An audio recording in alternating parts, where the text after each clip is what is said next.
네, 법조팀 신아람 기자와 함께 한 걸음 더 들어가 보겠습니다. 자, 신 기자.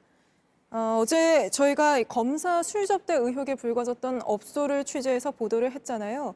저희 보도 이후에 국감장에서도 관련한 질의와 또 답변이 나왔는데 어땠습니까?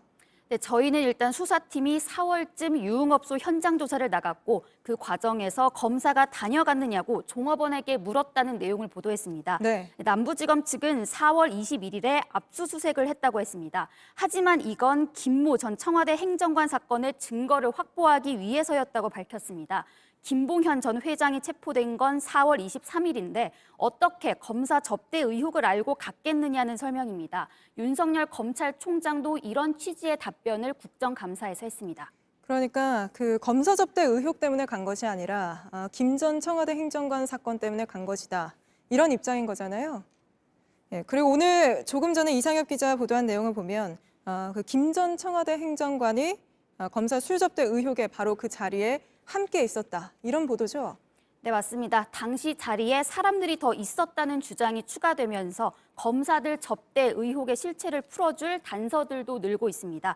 동시에 이 의혹을 검찰이 미리 알았을 수 있었는지 여러 가능성을 생각해 볼 수 있습니다. 네. 김봉현 전 회장이 도망 중 체포된 게 지난 4월 23일입니다. 김 전 행정관이 체포된 건 일주일 전인 4월 16일입니다. 또 수사팀이 유흥업소를 압수수색했다고 한 날은 4월 21일입니다. 네. 지난해 7월 검사 술접대 자리에 김 전 행정관이 있었다면 상황이 달라질 수 있습니다. 또 이 김 전 행정관을 조사하는 과정에서 검사들도 룸살롱에 있었다는 정황을 파악했을 가능성도 생각해 볼 수가 있는 겁니다. 예. 또 다른 관계자의 진술이나 제보를 통해서 알았을 가능성도 있고요. 오늘 보도한 내용은 법무부 감찰 기록에 들어있다고 합니다. 수사팀의 감찰 기록 대부분이 전달돼 있습니다. 수사를 통해서 앞으로 규명될 것으로 보입니다. 이에 대해서 A 변호사는 검사가 아니라 검사 출신의 변호사들이라는 입장을 재차 밝혔습니다. 네. 또 당시 수사팀 관계자는 신빙성이 떨어진다. 김모 행정관과 이종필 부사장은 서로 모르는 사이로 알고 있다는 말을 전해왔습니다. 네. 그럴수록 더더욱 좀 수사로 진상을 규명을 해야겠죠.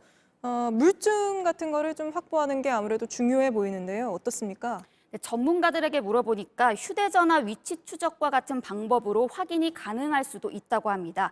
같은 날, 같은 시간, 또 같은 장소에 의혹의 인물들이 함께 있었는지 여부입니다. 네. 지목된 검사들이 서로 연락을 나눴는지, 명함을 주고받았다면 서로 연락처 저장은 언제 했는지 디지털 기록이 남아있을 걸로 보입니다. 네, 수사팀이 넘겨받았으니까 수사도 진행이 될 텐데 앞으로 또 저희 법조팀이 취재해서 자세히 알려드리도록 하겠습니다. 여기까지 듣겠습니다. 신아람 기자였습니다.